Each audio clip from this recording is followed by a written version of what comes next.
नमस्कार मित्रमैत्रिणींनो, आपण जी सिरीज सुरू केली आहे की त्रिक स्थानामध्ये म्हणजे कुंडलीच्या षष्ठ स्थान, अष्टम स्थान, द्वादश स्थानामध्ये उच्चीचे ग्रह काय करतील. कारण कुठलाही ग्रह उच्चीचा जेव्हा असतो तेव्हा तो मोस्ट कम्फर्टेबल अतिशय उत्तम फळ देतो कुंडलीमध्ये. आणि 6, 8, 12 ही जी त्रिक स्थानं आहेत याला दुःस्थानं असं म्हणतात. ही शुभ स्थानं नाही आहेत. ही आरोग्याशी निगडीत असलेली स्थानं आहेत. षष्ठ स्थान करंट रोजच्या लाईफमध्ये डोकं दुखलं, पोट दुखलं हे. अष्टम स्थान हे क्रॉनिक डिसीज आणि व्ययस्थान हे या दोन्हीच्या कारणामुळे होणारा खर्च हे व्ययस्थान आहे. त्यामुळे ह्याला त्रिक स्थानं किंवा दुःस्थानं असं म्हणतात. आणि इथे उच्चीचे ग्रह हे वेगळं काय करतात याच्यासाठी हा सगळा खटाटोप केला या सिरीजचा. या सिरीजमध्ये बाकी सगळे उच्चीचे ग्रह आपले त्रिक स्थानात बघून झालेत. आज आपण बघणार आहोत उच्चीचा शुक्र. शुक्र मीन राशीमध्ये 27-28 अंशापर्यंत शून्यापासनं संपूर्ण त्या राशीमध्ये असणारा शुक्र हा उच्चीचे परिणाम देतो. त्यामुळे शुक्राचं जे कारकत्व आहे, शुक्र कशाचा कारक आहे तर प्रेम, ब्युटी, वेल्थ, सगळी ऐहिक सुख, लक्झरीज, कम्फर्ट्स, मॅक्झिमम बेनिवोलन्स असं सगळं या शुक्राकडे आहे.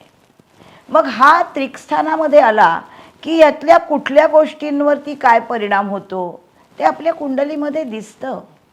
षष्ठ स्थान हे प्रॅक्टिकल लाईफचं आहे, त्यामुळे रोजच्या आयुष्यात तो बदल दिसतो. षष्ठ स्थान हे रोग, ऋण, रिपू, विवाद या गोष्टी दाखवतं.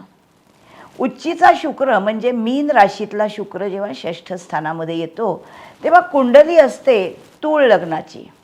म्हणजे हा लग्नेश शुक्र उच्चीचा आहे पण तो षष्ठामध्ये उच्चीचा होतो. मग हा काय काय परिणाम दाखवतो तर षष्ठ स्थान हे करंट अनारोग्य दाखवणारं स्थान आहे. इथे शुक्र चांगल्या प्रतीचा आलेला आहे आणि शुक्र हा औषधशास्त्राचा कारक ग्रह आहे. त्यामुळे औषधशास्त्राचा कारक ग्रह हा अनारोग्याच्या स्थानात आला की चांगलं करतो, उत्तम प्रतिकार शक्ती देतो. थोडक्यात म्हणजे कसं दिसतं की आपण जेव्हा त्रिक स्थानं बघतोय ही मायनस आहेत, तर इथे हा प्लस आलेला शुक्र आहे. पण हा शुक्र औषधशास्त्र म्हणून प्रतिकारशक्ती, तसंच शुक्र हा कॅश आहे. इथे हा संपत्ती देतो, अनपेक्षित आर्थिक फायदा देतो. कारण का तर षष्ठ स्थान हे अर्थ त्रिकोणामधलं स्थान आहे आणि शुक्र म्हणजे अर्थ, कॅश. त्याच्यामुळे हा इथे अनपेक्षित आर्थिक फायदा देतो. शुक्र हा चांगला वकील आहे. गुरु, शुक्र, बुध हे कुंडलीमधले वकील आहेत चांगले. आणि षष्ठ स्थान हे कायद्याच्या केसेसचं स्थान आहे.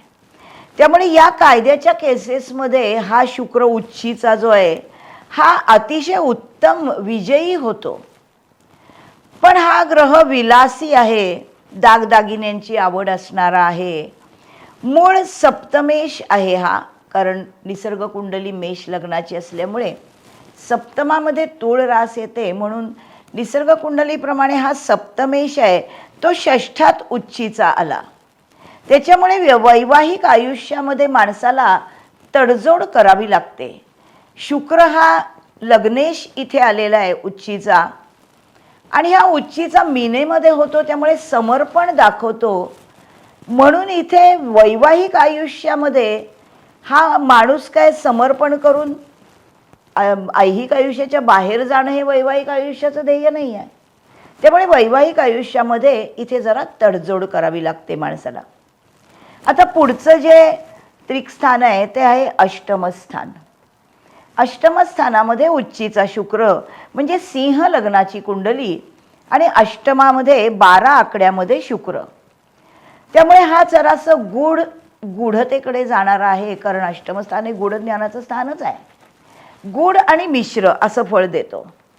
अष्टमस्थान हे अचानक होणाऱ्या बदलाचं स्थान आहे, चढउताराचं स्थान आहे, गूढ गोष्टींचं स्थान आहे, दीर्घायुष्याचं आहे आणि आध्यात्मिकतेचं स्थान आहे.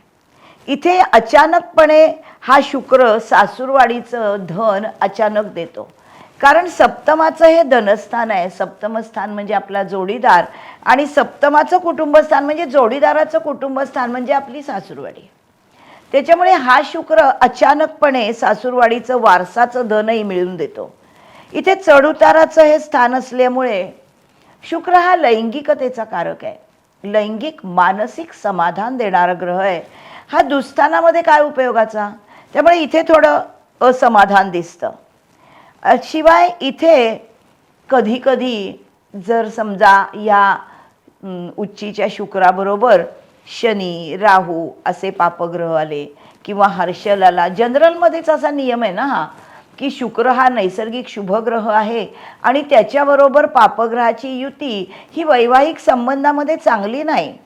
अष्टमामध्ये राहूसारखा ग्रह शनी आणि राहू हे जर या शुक्राबरोबर आले तर थोडेसे तीव्र वैवाहिक संबंध इतर गोष्टींमधल्या गोष्टी किंवा थोडेसे चुकीच्या गोष्टी वैवाहिक संबंधात हे दिसतं इथे. शिवाय अजून एक गोष्ट इथे दिसते की हे दीर्घायुष्याचं स्थान आहे, कारण अष्टमस्थान हे मृत्यू आणि पुनर्जन्माचं स्थान आहे. इथे दीर्घायुष्य देतो हा शुक्र. ही कुंडली आहे सिंह लग्नाची, जेव्हा हा इथे उच्चीचा आहे तेव्हा. सिंह लग्नाच्या या कुंडलीमध्ये हा दशमेश आणि तृतीयेश आहे. दशमेश आणि तृतीयेश असल्यामुळे हा दीर्घायुष्य दाखवतो. आर्थिक स्थैर्य पण इथे दाखवतो हा शुक्र, कारण शुक्र हा कॅश आहे आणि हा उच्चीचा झाल्यामुळे हा अतिशय चांगला झाला आहे.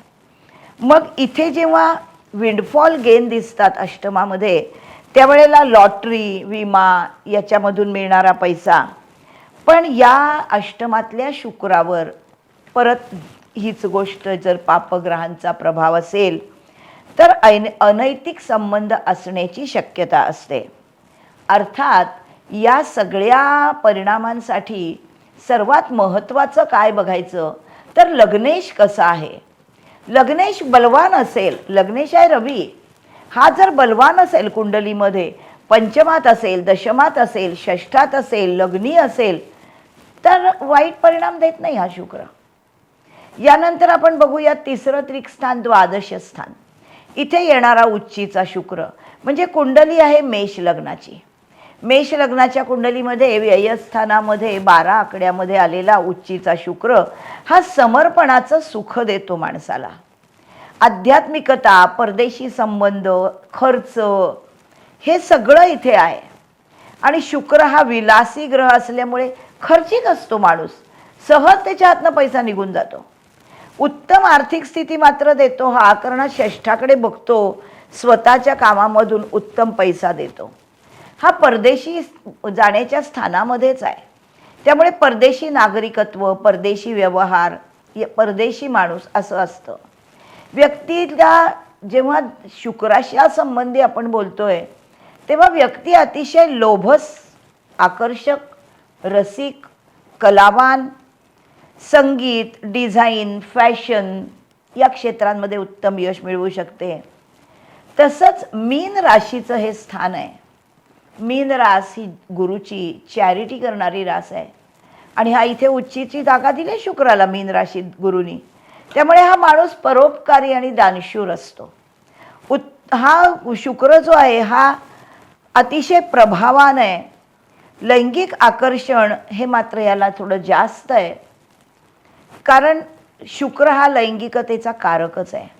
अर्थात या तीनही स्थानांमध्ये शुक्र वक्री नको.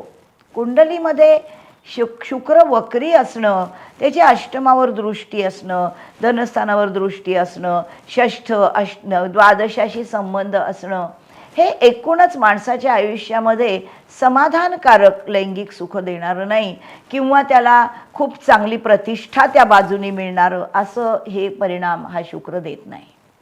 आपले सगळे ग्रह त्रिकस्थानामध्ये उच्चीचे बघून झालेत. तुम्हाला कसा वाटला माझा एपिसोड सांगा. जे ॲस्ट्रॉलॉजीचे अभ्यासक आहेत त्यांच्यासाठी या गोष्टी फार महत्त्वाच्या असतात, कारण कुंडली जेव्हा समोर येते कुठलीही, त्यावेळेला तिच्यात कुठला ग्रह कुठे असेल याला काही गणित नाही आहे. मग तुम्हाला असं स्पेसिफिक माहीत असेल तर तुम्हाला कुंडलीचं प्रेडिक्शन करताना त्याचा फायदा होतो. म्हणूनसाठी हा सगळा प्रपंच. बघा, माझा चॅनल सबस्क्राईब करा आणि पुढच्या एपिसोडची वाट पहा. तोपर्यंत बाय बाय.